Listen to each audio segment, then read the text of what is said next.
ఇక అక్కడ ఎకో టూరిజంపై సంబంధిత అధికారులతో సమీక్ష నిర్వహిస్తారు. రాష్ట్రంలో పర్యాటక అభివృద్ధి, ఎకో టూరిజంకు ఉన్న అవకాశాలపై చర్చిస్తారు. ఇక గిరిజన గ్రామాల మధ్య అనుసంధాన రోడ్ల అభివృద్ధి, రాష్ట్రంలో ఎకో టూరిజంపై ప్రోత్సాహంపై పవన్ కళ్యాణ్ ప్రధానంగా దృష్టి సారించనున్నారు.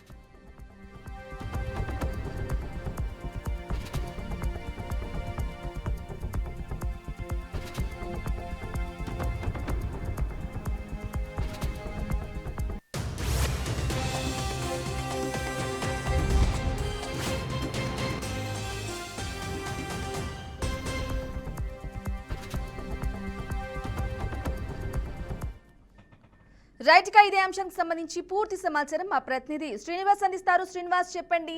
అల్లూరు సీతారామరాజు జిల్లాలో 2 రోజుల పర్యటన, డిప్యూటీ సీఎం పర్యటన ఉండబోతున్నట్లుగా తెలుస్తోంది. అప్డేట్స్ ఏంటి? రైట్ బ్రాహ్మణి, ఏదైతే ఆంధ్రప్రదేశ్ ఉప ముఖ్యమంత్రి కొణిదెల పవన్ కళ్యాణ్ 2 రోజుల పర్యటన అయితే ఖరారైంది. ఈ మేరకు ఉదయం అంటే రేపు ఉదయం 7 గంటలకి బేగంపేట ఎయిర్పోర్ట్ లో బయలుదేరి నేరుగా విశాఖపట్నం ఎయిర్పోర్ట్ కి 8 గంటలకు చేరుకుంటారు. 8 గంటల 5 నిమిషాలకి ఇక్కడ నుంచి మూవ్ అయ్యి డైరెక్ట్ గా కుంబ్రిగూడ మండలం వెళ్తారు. అక్కడ పెదపాడు గ్రామంలో కార్యక్రమంలో పాల్గొంటారు. అక్కడి నుంచి పూర్తిగా కూడా అంటే అడవి తల్లి బాట అనే పేరుతో ఈ కార్యక్రమం జరుగుతూ ఉంది.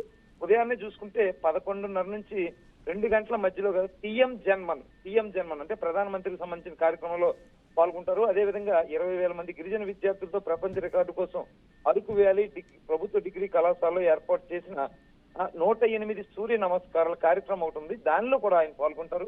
అనంతరం కూడా నెక్స్ట్ డే కూడా వుడెన్ బ్రిడ్జ్ ఆ రాత్రికి హరిత రిసార్ట్స్ లో అరకు వ్యాలీలో నివాసం అంటే స్టే చేస్తారు. మరుసటి రోజు ఉదయాన్నే లేచిన వెంటనే కూడా పూర్తిగా అక్కడే ఒక వుడెన్ బ్రిడ్జ్ సుంకరమెట్ అనే ప్రాంతంలో ఆ వుడెన్ బ్రిడ్జ్ శంకుస్థాపన చేస్తారు. అక్కడ నుంచి నేరుగా కూడా విశాఖపట్నంలో ఉండే ఇందిరాగాంధీ జూలాజికల్ పార్క్ కు చేరుకుని అక్కడ ఈకో టూరిజం మీద కూడా ఒక సమావేశం ఏర్పాటు చేస్తారు.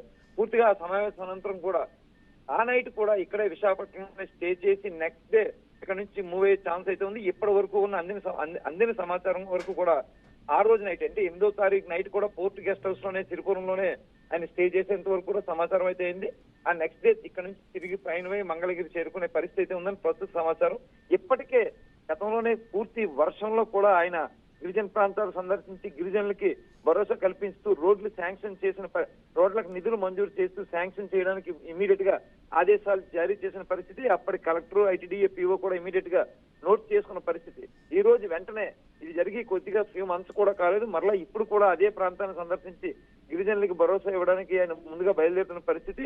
ఈయన వెంట గిరిజన సంక్షేమ శాఖ మంత్రి గుమ్మడి సంజారాణి కూడా పాల్గొంటారు. ఈ మేరకు కూడా మనకు సమాచారం ఉంది. Brahmani. Right Srinivas, thank you for the updates.